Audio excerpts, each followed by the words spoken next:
तो जी एमसीक्यूज का ये सिलसिला शुरू हो चुका है। अगर आपने फर्स्ट वीडियो नहीं देखा है जिसमें मैंने 5 बहुत ही अच्छे अच्छे न्यूमेरिकल्स को सॉल्व करवाया है, उनको आप देख सकते हो यहाँ क्लिक करके। और आज हम फिर से 5 और न्यूमेरिकल्स लेके आए हैं जो कि बहुत ही इंटरेस्टिंग होने वाला है। इनको सॉल्व करने का जो बेस्ट अप्रोच है वो भी हम आपके साथ शेयर करने वाले हैं। तो चलिए आज की क्लास को शुरू करते हैं। My name is Aubro and this is your own channel, let's be the difference.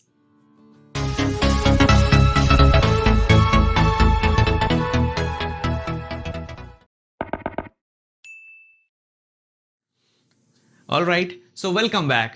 So the first question is, how much electric flux will come out through a surface ds is equals to 10 j cap kept in an electrostatic field E is equals to 2 I cap plus 4 j cap plus 7 k cap।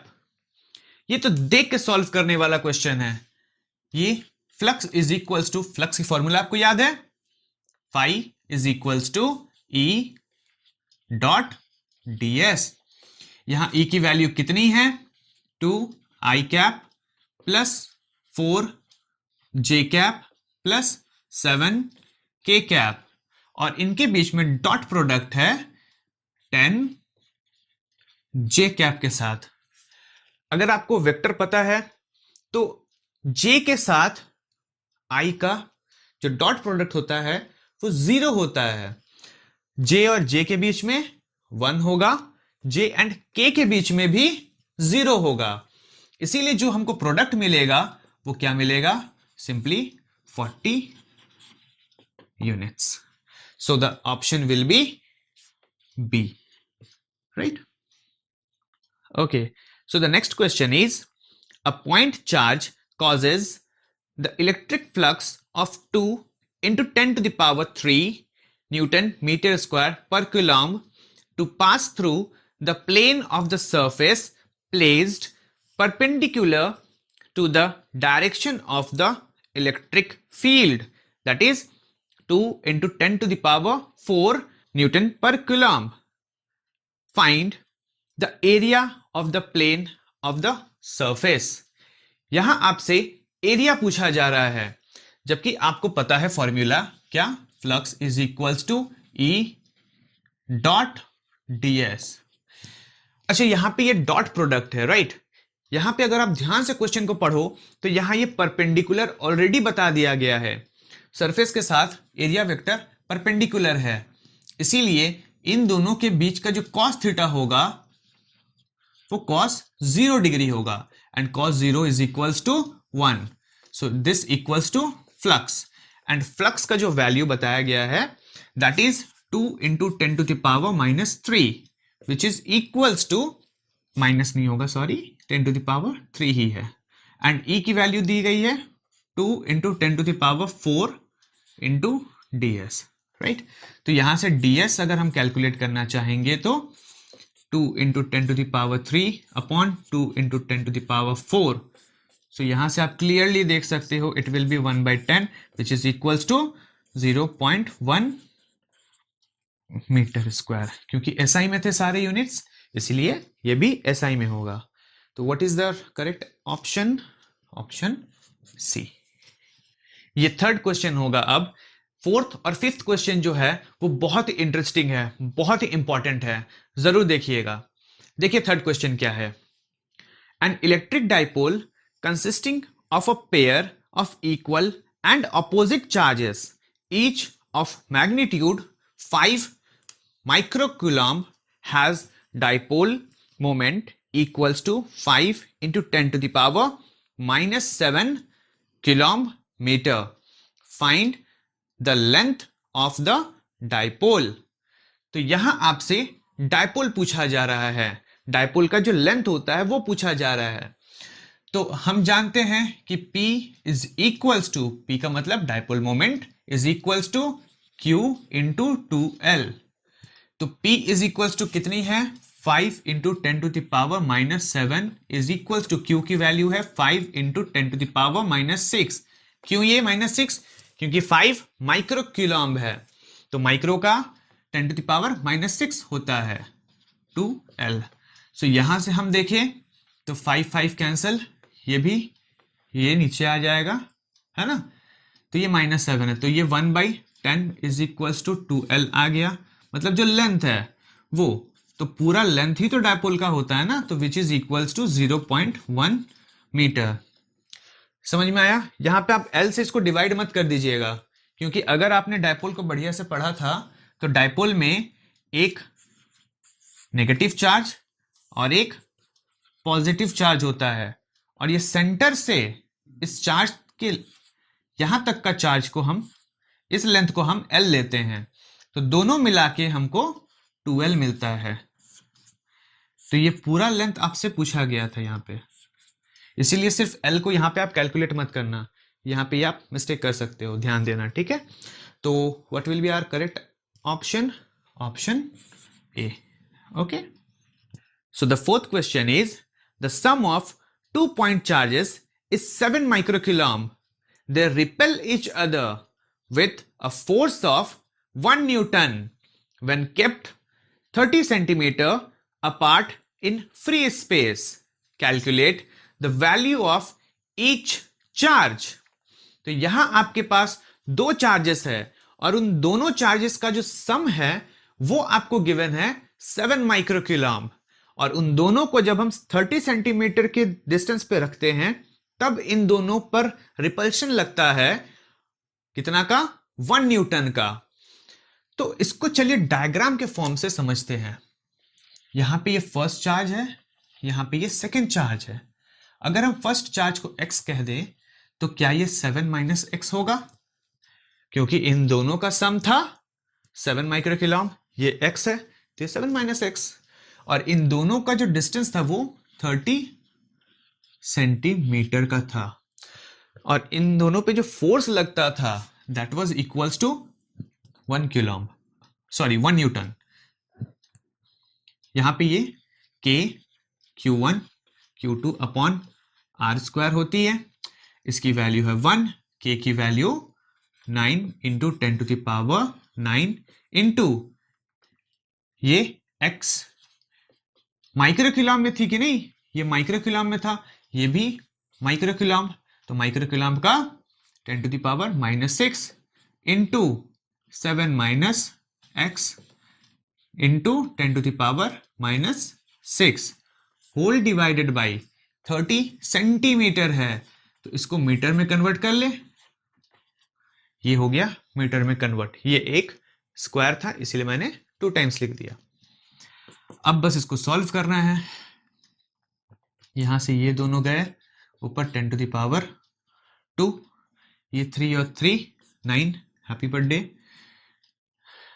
यहां पे ये x ये 7 - x into 10⁻9 into 10⁻⁻6 into 10⁻⁻6 into 10⁻2। अब इनको solve करना है, देखिए, और यहाँ पे ये 1 है, इसको अब ऐसे ही रख देते हैं x 7 - x, इनको सॉल्व करेंगे तो क्या मिलेगा? ये कितना हो जाएगा? 11 इंटू 10⁻11 माइनस ये 12, राइट। तो यहां से 1x 7 - x, ये कितना बचा? 10⁻⁻1, ये 10⁻⁻1 इधर आएगा। 10⁻⁻1 को हम क्या लिख सकते हैं? इसको क्या हम 1/10 लिख सकते हैं, और 1/10 ये इधर चला जाएगा, so 10 is equals to x, let's break it now, तो ये 7x² बन जाएगा। अब देखिए यहाँ पे ये क्वाड्रेटिक इक्वेशन आ गया, क्वाड्रेटिक आपको सॉल्व करना आना चाहिए, so it will become x² - 7x plus 10 is equals to 0। x² - 7, इसको अगर हम तोड़ेंगे तो क्या मिलेगा? 5 and 2 7 हो जाएगा, तो 5x और minus 2x plus 10 is equals to 0। अगर आप ध्यान से देखो तो यहां ऑलरेडी हमको आंसर समझ में आ चुका है। जिन लोगों को समझ में आ गया आप आगे फॉरवर्ड करके देख लो, जिनको नहीं आया वो देखो। x यहां से x कॉमन -5 यहाँ से -2 को कॉमन ले लेंगे तो क्या बचेगा, x minus 5 which is equals to 0. I will solve it here. Okay, so further यहाँ से हम निकाल लेंगे तो क्या मिलेगा, ये x minus 5 x minus 2 is equals to 0. So एक बार x is equals to 5, x is equals to 2. So these are micro coulomb. This will be your answer. So option B. ठीक है, तो चलिए आ गया 5th क्वेश्चन, चॉकलेट प्रॉब्लम हमारा. Question ये है, find the magnitude of the resultant force on a charge of 1 microcoulomb held at P. ठीक है, due to 2 charges of 2 into 10 to the power minus 8 coulomb and minus 10 to the power minus 8 coulomb at A and B respectively. कुछ और information भी है given. AP is equals to 10 centimeter, BP is equals to 5 centimeter and angle APB is equals to 90 degree. चलिए अब इसके diagram को draw करते हैं. ये कुछ इस तरह से बनेगा. ये अगर 90 डिग्री होगा, इसको हम A बोल दें, इसको B. A की जो वैल्यू है, A पॉइंट पे जो चार्ज होगा वो कितना है, 2 into 10 to the power minus 8 coulomb, और B पे कितनी है, -10 to the power minus 8 coulomb. ठीक है, और इन दोनों की वजह से यहां पर एक पॉइंट रखी हुई है, दैट इज ये P पॉइंट हो गया. इस पर कितना चार्ज है, चार्ज है 1 माइक्रोकूलम्ब, सो 10 to the power -6 coulomb. Clear यहां तक? अच्छा, तो इस चार्ज की वजह से इस चार्ज पर जो फोर्स लगेगा वो अट्रैक्टिव होगा या रिपल्सिव? यहां ये पॉजिटिव, ये भी पॉजिटिव, यस, तो ये रिपल्सिव होगा.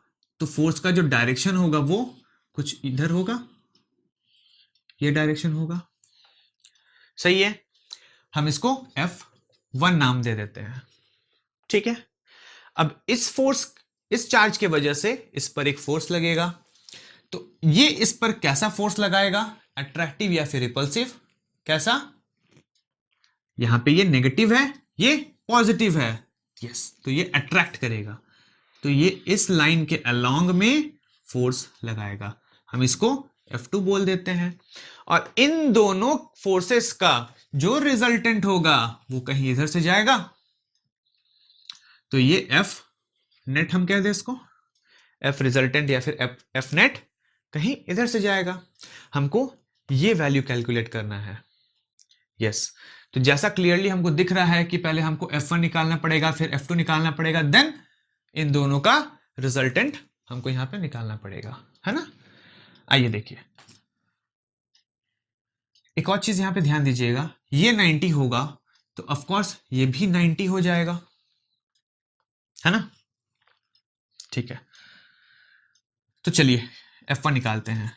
F1 इज इक्वल्स टू क्या हो जाएगी, K Q1 Q2 by R square, है ना. तो K की value 9 into 10 to the power 9 into 2 into 10 to the power -8 और ये 10 to the power -6 whole divided by, अच्छा ये डिस्टेंस कितनी है, AP 10 सेंटीमीटर गिवन थी एंड BP 5 सेंटीमीटर गिवन थी. ठीक है ना. हाँ, तो ये 10, तो 10 का मतलब 0.1 मीटर, हाँ, इंटू 0.1 मीटर. तो यहां से इन डेसिमल्स को रिमूव करेंगे तो ये 10 to the power 2 बनेगा एकदम. तो यहां से 9 और 2, और कोई गोटा गोटा नंबर दिख रहा है नहीं, तो ये 9 2 जा 18 इंटू, अब पावर्स को खेलना है. पावर्स में यहाँ पे 9 है, यहाँ पे 8 है, मतलब 110 बचा, सिर्फ एक 10 to the power 1 और यहाँ पे 2, तो 1 and 2 3 पावर 3 और यहाँ -6, तो 10 to the power -3 बचेगा. सबको समझ में आया? देख लीजिए, सबको समझ में आया.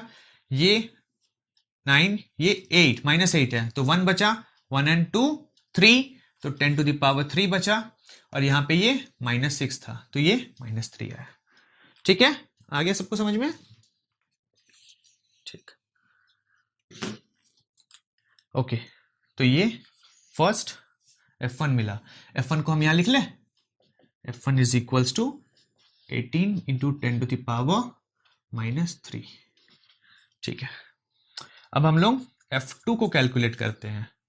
F2 9 इंटू 10⁻⁹ ये तो रहेगा ही, और कौन कौन सा चार्जेस है, 10⁻⁻6 इंटू 10⁻8 होल डिवाइडेड बाई 5 है, यहाँ पे 5 सेंटीमीटर है, तो 0.05 इंटू 0.05 होगा मीटर में। यस ऑफ कोर्स, यहां से ये हट गया, 100 इंटू 100 लिख दे। क्यों लिखे बताएंगे, क्योंकि ये 5 और ये 5 25 और ये 4। ठीक है, इन कैलकुलेशन के ट्रिक्स को भी समझना जरूरी है। कैलकुलेशन ट्रिक्स का मेरा पूरा सीरीज है, आप जाके देख सकते हो या फिर यहां ऊपर क्लिक कर सकते हो, पूरा लिस्ट आपको मिल जाएगा। उससे आपका कैलकुलेशन बहुत फास्ट हो जाएगा, देखना जरूर। तो 9 4 जा 36, अब इंटू 10 टू द पावर्स को खेलना है। फिर से ध्यान से देखना, यहां पे 8, यहां पे 9, ये माइनस में है, ये प्लस में है, तो एक 10 बचा, और यहां पे 2 10 बचा, मतलब पावर 2, तो टोटल हो गया कितना, 3 और यहां पे -6, तो 10 टू द पावर -3 न्यूटन। तो ये भी हमको मिल गया। तो F2 की वैल्यू भी कितनी मिल गई, 36 into 10 to the power -3 newton. इतना क्लियर है? इतना पहले आप देख लो। ओके, क्लियर है सबको, है ना? अब हमको रिजल्टेंट फोर्स निकालना है। आइए देखिए, तो रिजल्टेंट फोर्स के लिए हम क्या करेंगे, F net is equals to root F1 का स्क्वायर प्लस F2 का स्क्वायर, है ना? ओके, तो इसके बाद सिंस यहाँ पे 90 डिग्री था, इसीलिए हम आगे की बात नहीं करेंगे। क्यों नहीं करेंगे, प्लस 2 AB cos थीटा होता है। रिजल्टेंट निकालने का तरीका क्या होता है, root A² plus B² plus 2AB cos theta. तो cos 90 इज इक्वल्स टू लड्डू, इसीलिए पूरा टर्म ही खत्म हो जाएगा ना, इसीलिए हम इसको लिख ही नहीं रहे हैं, इसको इग्नोर कर देते हैं। ठीक है, तो F1 की वैल्यू हमने यहां पे कैलकुलेट की थी, कितनी है, root 18 into 10 to the power -3 square plus ये 36 into 10 to the power -3 square. हाँ, तो अब इसको सॉल्व करना है, स्क्वायर रूट भी है। देखिए क्या होता है, यहां से 10 टू द पावर 3 का स्क्वायर मतलब 10 टू द पावर 6 होगा, तो 10 टू द पावर 6 को क्या हम दोनों में से कॉमन ले ले, हमारे लिए इजी हो जाएगा। तो यहां पे बचेगा क्या, 18 का स्क्वायर प्लस 36 का स्क्वायर, और यहां पे इंटू 10 टू द पावर -6। अब 18 का स्क्वायर कितना होता है, रूट 324 प्लस 36 का स्क्वायर कितना होता है, 1296 इंटू 10 टू द पावर -6। ठीक है, इन दोनों को ऐड करेंगे तो कितना मिलेगा, इन दोनों को ऐड करेंगे तो अपने को मिलेगा 1620। ये 4 इसको दे दो, ये पूरा 1300 हो जाएगा, 13 और ये यहां से 4 इसको दे दिए थे ना, तो ये 320 और ये 13, तो 1620 into 10 to the power -6 which is equals to, अब ये स्क्वायर रूट सॉल्व करना आपको आना चाहिए। तो जब हम इसको सॉल्व करेंगे ना, तो ये 40.2 इंटू 10 टू द पावर -3 आएगा। तो यहां से हम इस डेसिमल को आगे बढ़ाएंगे, तो हमारा आंसर मैच करवाने के लिए बस हम ये एक्स्ट्रा स्टेप कर रहे हैं। तो ये डेसिमल आगे जाएगा तो एक यहां से हटेगा, तो 4 इंटू इट मीन्स 4.9 0 इंटू 10⁻⁻²। क्या है? न्यूटन। आंसर हमारा ऑप्शन कौन सा हो जाएगा? ऑप्शन नंबर डी, है ना। आई होप ये 5 सेट्स MCQs आपको बहुत अच्छा लगा होगा, बहुत इंटरेस्टिंग लगा होगा, क्योंकि इसमें नए नए अप्रोच हमने सीखा, बहुत कुछ, बहुत ही वैरायटी ऑफ क्वेश्चंस हमने देखा। तो फिर भी अगर आपको कोई भी डाउट रह गया हो तो आप हमें कमेंट बॉक्स में बता सकते हो, आप हमें ईमेल भी कर सकते हो। ये रहा हमारा ईमेल एड्रेस। तो चलिए अच्छे से पढ़ाई करते रहिए। All the very best and let's be the difference.